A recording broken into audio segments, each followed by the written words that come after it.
Welcome back to the Blindsiders. I am Ben here with Brian to talk about episode number 3 of Survivor 50. And we lost a good one to last night, Brian. Your OG winner pick, honestly, from Survivor 46. One of my favorite characters of the new era. Mhm. One of my favorite characters from Survivor, period. I don't want to discredit him by just saying new era. I love Q, so I was devastated. Yeah, he was doing really good too. Even on his original beach, and then first half of this episode, I even texted you and was like, "Man, Q is actually looking really strong this season. He's like surprising me." I thought this was Q coming into his own, being the type of player that I thought he could be in the preseason of Survivor 46, but it didn't work out. Yeah, I'd say a combination of losing his vote. You could say technically he, I guess, voluntarily gave it up in the exchange with Ozzy, but still put in that position to begin with. And then this swap being less than ideal. Honestly, just this OG Vatu majority alliance just hit with bad luck after bad luck. Obviously you get to the Genevieve of it all and the other tribe. But I've never seen people seemingly play Survivor so well, get every bad option possible handed to them over and over again. Yeah, it's I don't even know. What would be a good example, in a video game when you accidentally pick the wrong dialogue tree and it just keeps avalanching on each other or snowballing on it, where it's just one thing happened and then another and another, and it's just all right, Steph's on her own on a tribe now, and we'll see how Genevieve can do. Colby, I think, will be okay, at least in the pre-merge, but I think him succeeding long term was predicated on this alliance kind of doing well for the whole season. So it's going to be pretty much wiped out, potentially entirely wiped out, except for him and Genevieve by the merge. I mean, maybe Colby is low key kind of winning here because, if you're asking me, does Colby have a better chance headed into an end game with Kyle and Genevieve potentially into a final tribal council, or Coach and Joe? It's a good point. I'm not pointing fingers, but I think he has a much better chance of potentially winning an end game with Coach and Joe, or maybe Jonathan as well thrown in there after a merge. Yeah, 2 historically horrible final tribal council people, and Colby, 1 vote away from winning in season 2, 1 round away from potentially winning, or 2 rounds rather away from winning Heroes versus Villains. Maybe he could pull it off, Ben. No, I mean, definitely. If you're telling me that alliance ends up being the dominant one post merge, I'm putting all my money on Colby out of that crew to be the one to come out of the W. Yeah, on it. Yeah, I mean, I wouldn't hate it. It would be kind of a nice storybook ending to his Survivor career, Yeah. But yeah, let's not get too ahead of ourselves. Yeah. This is a major tangent at this point, but regardless, did Q and Steph play this perfectly? I think there were some slight missteps, but ultimately, I just think they were kind of in an impossible situation. If Q had a vote, I think it might have been a little bit more interesting. But I'm going to be the guy who defends Emily here. I think obviously a lot of the micro decisions she makes throughout this episode, not the best. The immediate telling of the Aubrey Idol information only to immediately then flip on Q and Stephanie. Not great. I did think immediately realizing that was a mistake, walking it back, going back to Christian, saying that your mea culpas and apologizing. You can tell, obviously, I think Christian has a correct, rational reaction, which is, why the hell would you do that? This is like you're creating unnecessary problems for me. But also, I need you, so I can't be that upset. But I think ultimately here, Emily makes a correct strategic decision. I really like her pulling in Ozzy, which is very funny given that she was targeting Ozzy for the first 2 rounds of the game, seemingly. But I think it's a really good duo for her. Yeah, I talked about it on the swing vote that I did earlier today. I think this is great because Ozzy needs an Emily in this game. Cerise was going to be like his strategic mind. She's on another tribe right now. So I think Emily can fill that gap really well. Yeah, I mean, 100%. And I think like the biggest thing here, if we're like evaluating their kind of decision of like going with the David vs. Goliath trio or going with Q and Stephanie, with Q not having a vote, and obviously Ozzy knows Q doesn't have a vote. This is not like hidden information from them. Yep. They're basically like, if they go with Q and Stephanie, they're forcing a 3-3 situation here and hoping to basically strong arm Christian off of this trio. Yep. But if they do that, they're still ceding a good amount of power to Q and Stephanie here. Whereas if they just take a round of pause, vote out Q, satiate Christian a little bit, now they can, the next time they go to a tribal council, if they lose again, which I think presumably they will, now they can make the move, go with Stephanie, strong arm Christian with the tie. They're in the exact same scenario, but now the Q piece is off the board and they have more numeric power as a duo. So it's just, I think it's just strictly correct.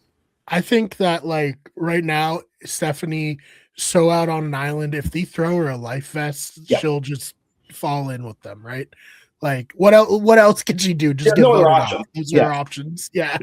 Like she can fight it or not. And I didn't hate Q. It looks bad that he was like, yeah, vote for me.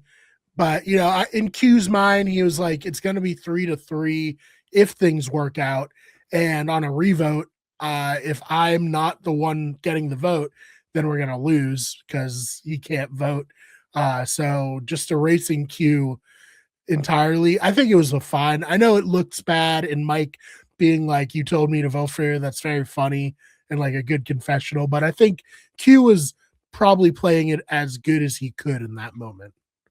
Yeah, I mean, I think that like it makes for like you said, like a fun kind of narrative storyline and like fun confessionals for Mike. But like Q saying this to Mike changed nothing. They were already going to vote for him. It was not like, oh my God, I can't believe Q misplayed by telling them to vote, telling Mike to vote for him. It's like, no, it had no effect at all.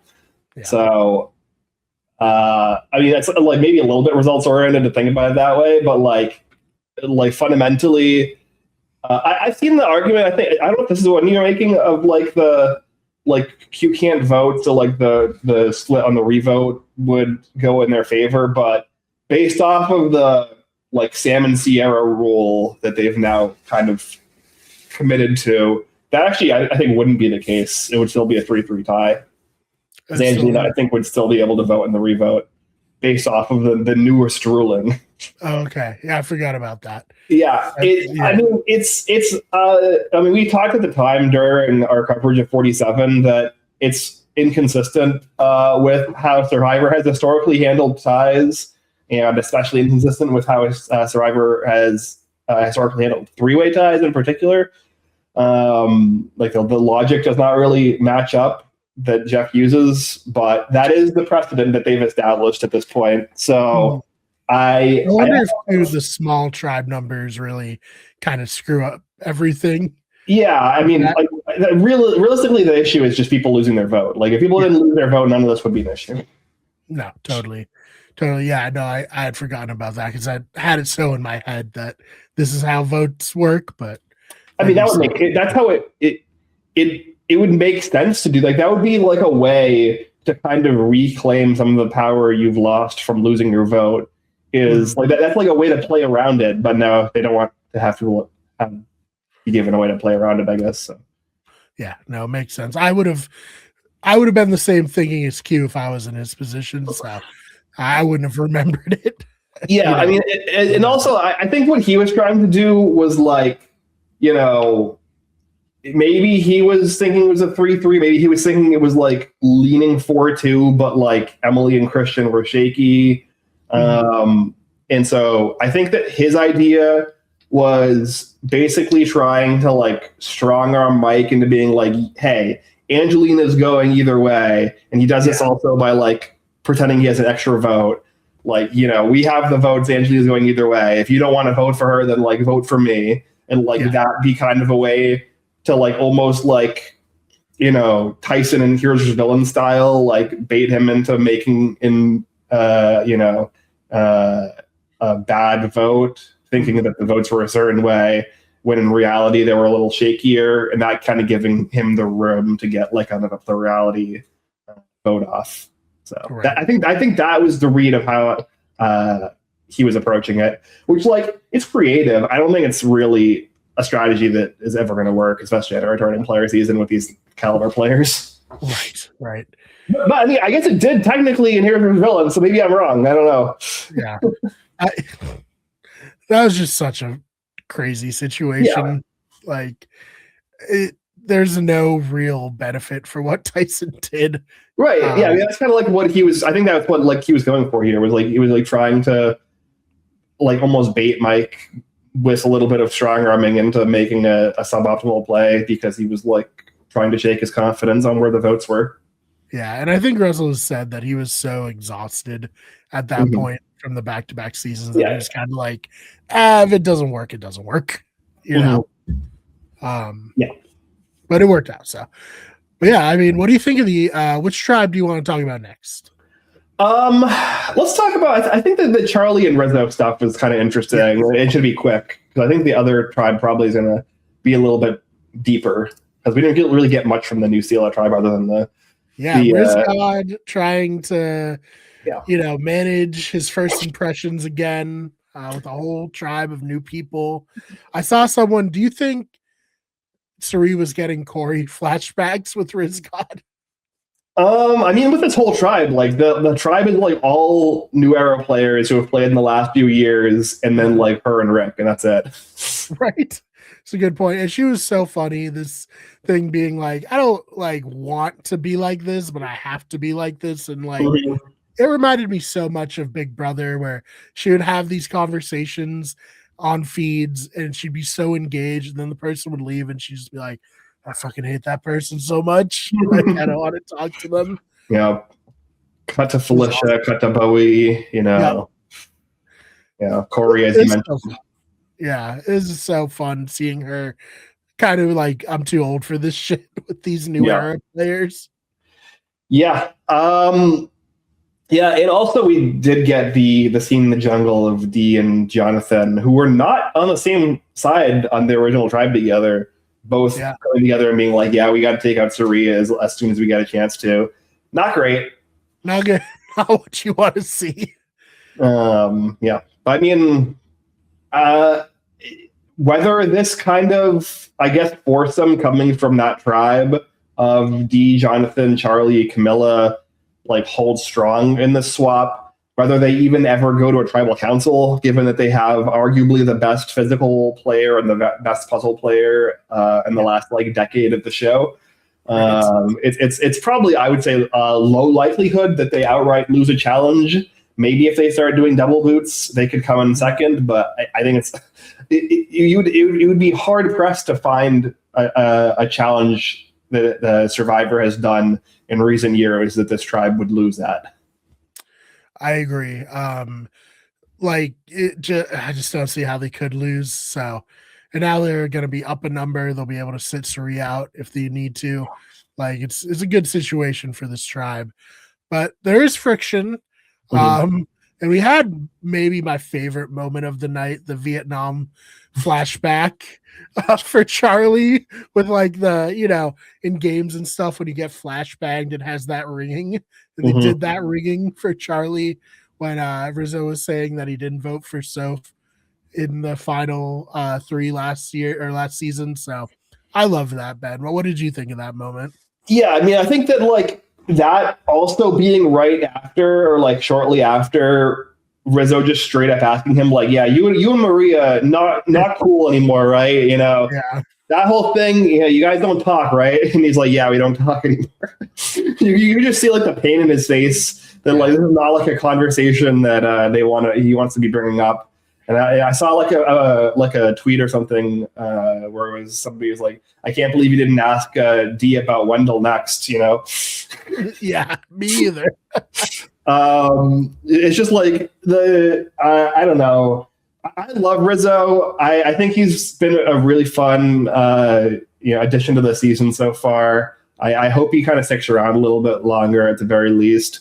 But there has been a handful of moments this season where he's had a low level of tax, let's say. Yeah, just not reading the room well at all. And I like that Charlie was like, listen, that rubbed me the wrong way. And yeah, I probably do have baggage from my season, but it doesn't change the fact that it rubbed me the wrong way. And I want Rizzo out now. Yeah. Well, I mean, I think the only when people come on to a returning player season and they aren't like a previous winner, like they've lost, their previous season, they pretty much always are coming with the baggage of like wanting to correct whatever they see as the reason they lost their first game.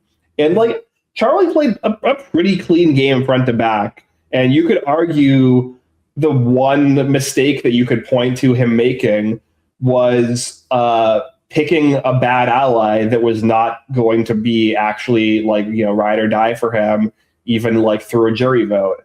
And so if you have Rizzo like now approaching Charlie for this potential like, duo alliance to like maybe like run the game down together, like the first things that are going to start like circling through Charlie's head is this a person who, if we turn each other in the end game and I put him on the jury, is he going to vote for me to win, or is he going to be, bitter and make up excuses as to why he doesn't vote for me? And, Rizzo, like, whether Charlie is like looking for excuses to like see red flags or whatever, like Rizzo gives plenty of opening here by, in my opinion, like not really accurately telling the story of 49. And right. Like, because Rizzo did, like, Savannah was Rizzo's ride or die. Like, they were number one allies from basically day one. Like, you could say that by the end of the season, maybe he was like on a personal level closer to Soph, whether or not that's true.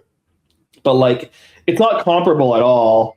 And like, you can kind of even see when it gets brought up in the conversation, like Rizzo kind of deflects it, but he deflects it in a really like bad way where he's like, no, it's not the same because my vote didn't matter. Right. Yeah. Like his argument was basically like Savannah won by a landslide, so my vote didn't matter.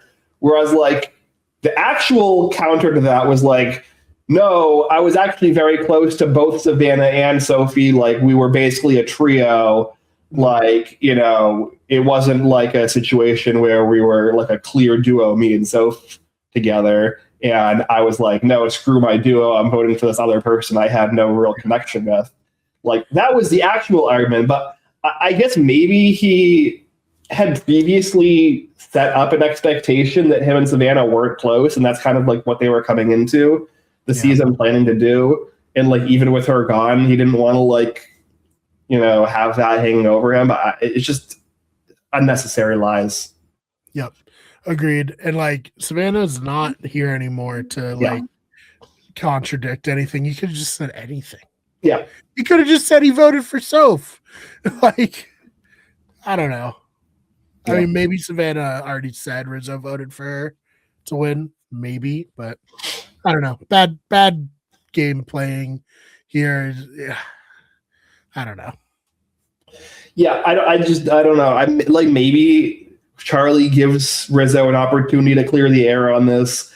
It feels kind of like his mind has been made up, and given that like the pre-existing what was it the old Kahlo, I guess the old like Kahlo foursome does have just like a flat majority on this tribe, and Jonathan does seem, copacetic with D, despite them seemingly being kind of on opposite sides. And we get confirmed later that if they had gone a tribal, Chrissy would have been voted out. It really does kind of feel like that foursome is just going to decide who goes, and it feels like they're, it's going to be a fight of like the Jonathan D coalition being like, we can't pass up a shot on Sari for Rizzo. Like, why would we do that? Versus Charlie being like, I really want to get Rizzo out, and it's just going to be who wins that fight if they ever even lose. Right, and it reminded me a lot of Game Changers when Sandra got swapped onto that tribe with a lot of people from Ben, I don't know, the Blue Tribe. I don't know what they were called. The Andrea and Zeke tribe. Yeah, the Andrea and Zeke tribe. And Zeke like laid it out like, and I think it's a very similar argument for Sari. Is like tons of people have been like, we can get Sari or Sandra whenever, and then they don't do it. Like they have to do it, and they did, and it was probably right for them. Yeah. No, yeah, 100%. I mean, look, they probably should vote out Sari. I think that like the reasoning that they would use to vote out Rizzo seems like baked very heavily in emotions and false information. Yeah. It would be like a huge capitulation to like kind of irrational gameplay, I would say, to vote out Rizzo over Sari here. I think Sari is a clear target, which sucks. I mean, I just kind of hope they don't lose. Like, I don't want either Sari or Rizzo to go. I think that I'd like to see them just keep on winning. And that was the one nice thing about Game Changers. Sari never had to go to tribal council in the pre-merge. So we were never in this position with her that season. Yeah, and I mean, she was in a really strong spot. We even say at the start of this episode, like, we kind of skipped over a little bit because we went straight into the swap. That Sari was like basically the fourth in this alliance, this like trio that we'd kind of seen running the show. Yeah. And we'd like speculated this a little bit, but like we kind of are getting like pretty firm confirmation now at this point. Like Sari is the third person to find out about the idol that Christian finds, even though she finds it out about it with, caged in a bunch of lies. She technically does find out like the important information is correct that she's given, which is that, this is how the boomerang idol works. And Aubrey is the one who gets it. You can see that Sari is very happy about this, which I think also confirms some of our preseason expectations and suspicions that Aubrey is somebody that Sari would want to work with, given their history on Game Changers together. Yeah. So, yeah, they worked well together on Game Changers. Like, they were working together on the boot that she went home, right? Like, yeah. So, can't see why that wouldn't be a good situation. I don't like Aubrey isn't getting onto these tribes that work for her that well, but like maybe if she can, duck and weave and make another swap or emerge, she could actually find some allies. Yeah, I mean, it definitely is shitty that like basically this entire tribe wanted to work with Aubrey going into the swap, and the one person from this tribe that ended up on her swap tribe was Joe, who was like the person who was the furthest outside of the core group, who was probably the next to go if they lost another challenge. Right. So like, who has no information about the idol, that has no connection with her at all. Like, literally, if she's in a tribe with Christian, Christian, Devons, Emily, or Sari, or even maybe even Ozzy, like, she's in a pretty decent spot to work with them. But she got swapped onto a tribe with none of them, which is so insane.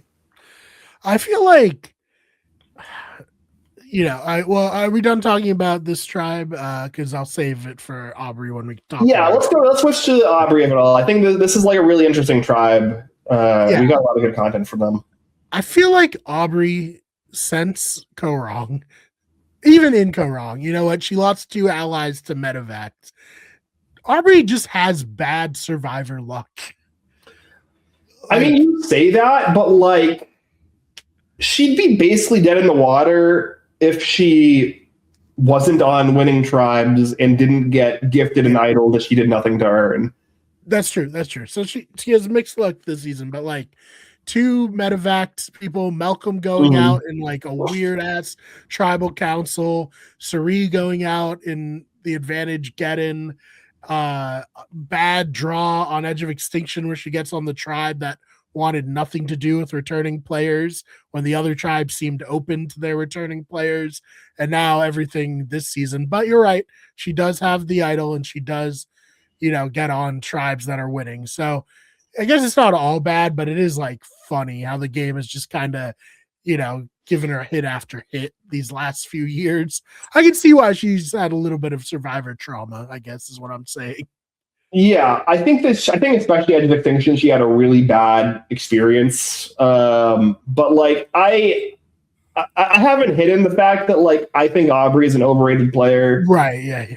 I think that like what we've seen so far this season to me is just further confirming to me that she's like not that good Survivor, and like just kind of like happened to like grab a couple of good allies and go wrong, and then everyone else kind of just played themselves out of the game.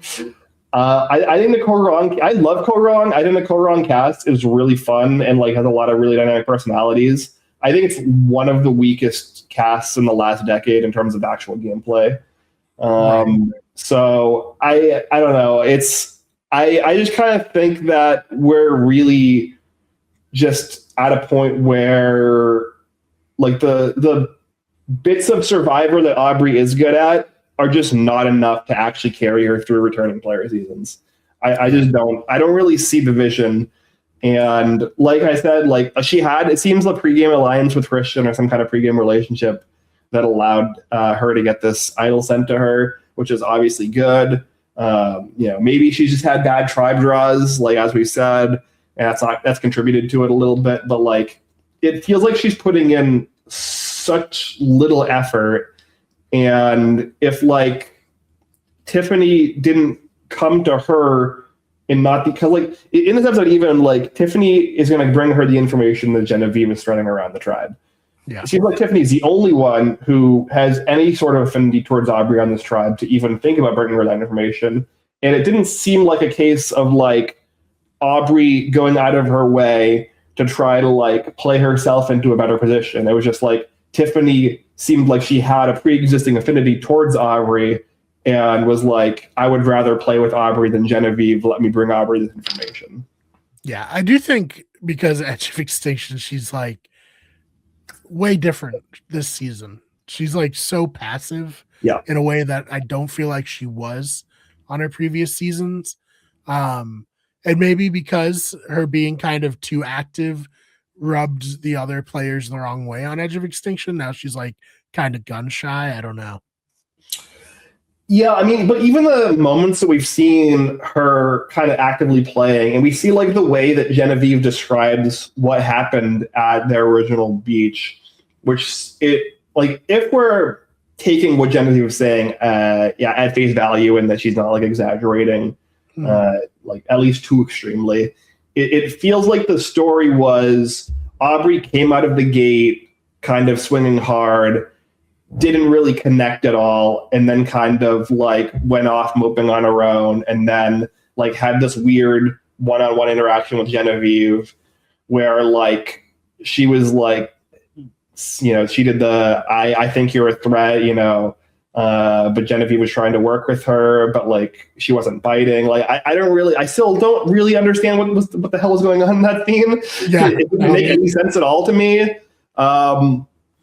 And so it feels like Aubrey created a problem in Genevieve. Genevieve is now a problem for her, and now she's like kind of retroactively, like it's almost like a self-fulfilling prophecy situation where she's like, oh, I knew Genevieve was after me this whole time. And it's like, it feels like she wasn't, though. It feels like she was willing to work with you until you were extremely weird and standoffish to her. And then she was like, okay, well, I guess Aubrey has no interest in working with me. I have to get her out. Yeah. How do we feel about Genevieve's position in this new tribe? We talked about the bad luck. Vatu, like feels like potentially some more bad luck. Yeah, I went back and forth on Genevieve's kind of play here, where like initially I was like, I don't love this. It doesn't make a ton of sense to tell everyone the same story. It seems like kind of an unnecessary risk that at least one person will just run it back to Aubrey, which is what ends up happening with Tiffany. But it seems like she does get positive reception from the other three people, which is like Chrissy, Coach, and Joe. So, like, if Aubrey doesn't have an idol, this play is just straight up successful. But, like, because Aubrey has an idol, it might blow up in her face. So it's like kind of like, I would say like a risk to play it this way. But she knows that Colby doesn't have a vote, right? Or does she not? If she does, I think this is less bad. She definitely does. Okay, I couldn't remember if Colby. Okay, if she knows, I think this is like a less bad play, right? Because like she has to aggressively get allies on her side at this point in case they lose the next challenge. Like obviously she has Colby, but he can't vote, so she needs to at least get 3 out of the 4 out of Chrissy, Coach, Joe, and Tiffany, and I think she did do that successfully. The question is this going to change Aubrey's decision on who she was going to target? Because like presumably it would have been very obvious that Aubrey was a target regardless. Yeah. Even if Tiffany is not bringing this information and Genevieve is the one pushing the target onto her, would Aubrey have still voted for Genevieve either way is my question. I don't know. That's so hard. I don't feel like she necessarily saw Genevieve coming just based on her reaction to Tiff giving her the information, Yeah, that's also my thought as well, which is why I think that it was like kind of an unnecessary mess to make for Genevieve at this point. I think that the bigger thing to do would have probably just been to like form more like natural bonds with people like a Joe or a Coach, utilize Colby's connections to them. They immediately have this like, honor bro thing going. Like there's a lot that she can work with there.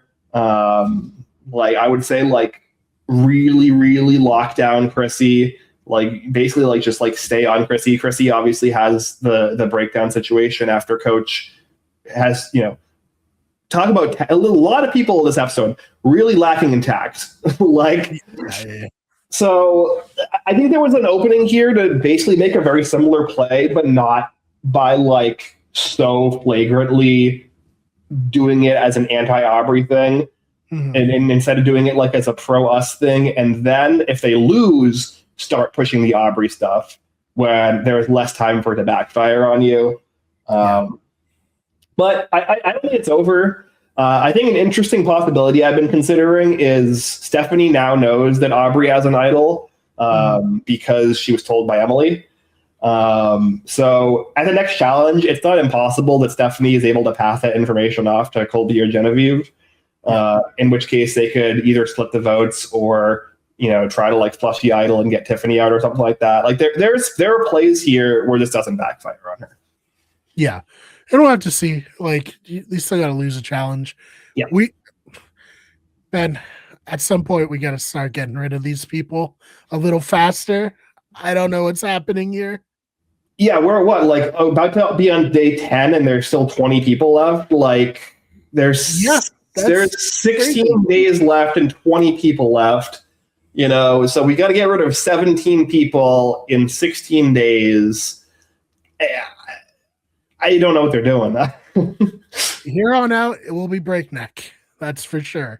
Look, I mean, they obviously the season has existed and happened. So like they obviously did something. Whether what they did is going to end up being good, we'll have to evaluate when it comes. But like, I'm a little scarred from Opposite Worlds. Yeah, when they accidentally had way too many players near the end of the game and did like a mass elimination. Yeah. I mean, as long as people are being voted out, and not eliminated due to like some insane twist or like a challenge or something like that, like I'm fine. Like if they do, I know there's been like talks about these kind of wacky vote things that I know like live games have done before, where it's like one tribal and the two most vote getters both get eliminated. Like, do I think that's a good twist? No, but like, would I be like super upset if they did that? If they really needed to get people out of the game, like they could. There are worse ways they could do it. Yeah. I wonder if they'll bring back. Remember in season 41 and 42, they had to like, if you play in this challenge and lose, you like could get out. Yeah, hopefully you don't do something like that. Yeah, no. You need votes. I think that I think a lot of the bad twists. One of the great things that they have done in the new era is they tried a bunch of really stupid and horrible things in 41 and 42, and then they did end up canning most of it, which is good. They did keep a good amount of some of the bad stuff, but like they canned most of the worst of it, which is good. So. Yeah. But speaking of stupid and horrible, Jeff rapped this episode. Yeah, arguably the worst part of the episode, I would say. We've had 3 really strong episodes, and I would say that was a low point for me of the first 2 episodes. Yeah, listen, I get it. He's having fun. It worries me that nobody was like, hey, Jeff, I don't know if this will play on TV. Or even the editors. Oh, I guess they didn't have a choice, right? Because he worked Drop Your Buffs into it, so they had to keep it in. I think they could have edited that. Like they could have like cut it down to the very least, maybe like the last verse or something like that. They didn't have to play the entire song. Maybe they did. Maybe it was like a 6-minute rap, and they cut it down even further. Yeah. Yeah. So I don't love that nobody checked Jeff on this, but it does read true to kind of like, I don't know if you listen to On Fire with Jeff Probst, but the 2 producers that they have on are just complete yes men for Jeff, and a lot of the new era is definitely influenced by the fact that Jeff has nobody pushing back on kind of bad ideas, Yeah, I mean, I don't know. It feels like at a certain point, like Jeff kind of, transition into being like the worst kind of theater kid. But he's bad at being a theater kid also, so it just doesn't really like. Yeah, I mean, I don't know. Like he had, kids at some point, or like adopted kids or something. Maybe he just like became kind of corny when he became a dad. I don't know. Because there was a point where Jeff was a pretty self-serious guy, Yeah, I don't know. I don't know what this was. I hope it never happens again. All right. Well, I guess while we wait for Brian to come back, I'm gonna do a rap. No. It's been a fun season though, regardless of Jeff's hard-headedness and his inability to kind of read the situation, the room in a lot of cases, in terms of both maintaining twists that are less successful or like create bad outcomes, like losing votes constantly, and then also stuff like this like kind of little things, or like just like creating an unnecessarily bad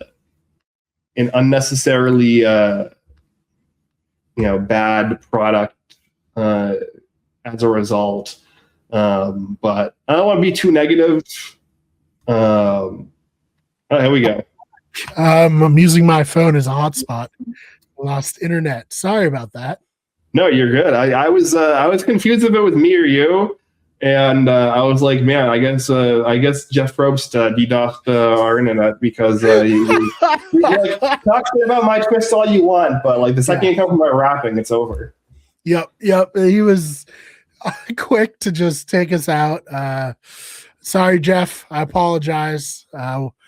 Just let's make a truce here. I don't want that to happen again. Yeah. So yeah, what else from this episode that you wanted to touch on that we haven't? No, I think that it's a good episode. I think that ultimately the correct decision was made by the people who were in seats of power to make decisions. I think that there is intrigue on potentially all three tribes, even if there are tribes I would rather see go than others. I think the best case scenario for me at this point is Stephanie leaks the idol information to Colby or Genevieve. They split the votes. Tiffany goes home, and we maintain the Genevieve versus Aubrey situation going forward. That's like my best case scenario right now. I think Tiffany, I thought Tiffany was fine on 46. I'm not like one of these people who is like, why the hell is Tiffany here? Even though she's definitely the biggest what the fuck casting, I think, of the cast. But so far she's basically said like 3 words the entire season. She's been strategically kind of irrelevant. I would rather her kind of take the fall here and maintain the Aubrey versus Genevieve situation a little bit longer. Yeah, I was thinking about when I was watching the episode that this was like the first confessional I remember her having this season, so not really doing too much, unfortunately. Yeah, and it's her tying herself to the pariah of the tribe while a 5-2 majority is being formed against them. Yep. And basically only being bailed out by the fact that she has an idol that she doesn't even know about. So yep, not good. All right, Ben. Anything else or anything you want to promote before we get on out of here? No, Ben. It's been a fun few years of reality TV. It's only continued. House of Villain season 3 has been a lot of fun. Extracted season 2, I've really been enjoying. So. Yeah, just a lot of good stuff going on. Really excited for the rest of the season, and hopefully it stays at or above the level it's been so far. No, I totally agree. As for what we're doing, check out the main channel. Got a new video up there this week talking about Marathon and the reception to it. So, check that out. I think it's a good one. I've also been playing through Resident Evil games lately. I've been doing videos on those. If you want to hear my thoughts on those, including the new one, go check that out. Wicked Good Sports, go check that out for sports news. And History is Wicked, looking to make a video. Hopefully next week we'll, get back into the swing of things for, I guess, season 2 there. But I've been having a lot of fun talking about Survivor 50 when Jeff's not, taking us off the air or knocking my internet out, whatever he's doing. But thanks for watching, and we will see you in the next one.